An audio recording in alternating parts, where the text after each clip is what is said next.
Assalamualaikum warahmatullahi wabarakatuh. Selamat datang di channel Jari Mungil Ryan. Kali ini saya akan membahas ini ya. Misalnya saya buka keyboard ya. Jadi saya akan mengetik, maksudnya saya buka keyboard. Nah, di sini perhatikan tombol urungkannya belum ada. Oke.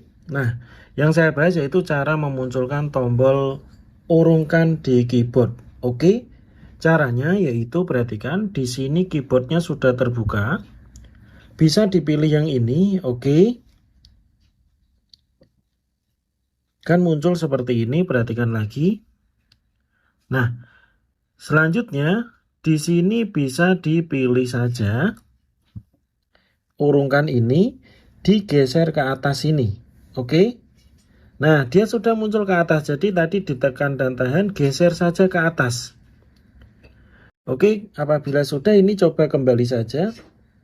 Nah, sekarang sudah muncul. Saya coba tutup keyboardnya, kemudian saya buka lagi. Nah, sekarang tombol urungkannya sudah muncul. Ini ya, oke. Sekian dulu tutorial kali ini. Semoga bermanfaat. Terima kasih. Wassalamualaikum warahmatullahi wabarakatuh.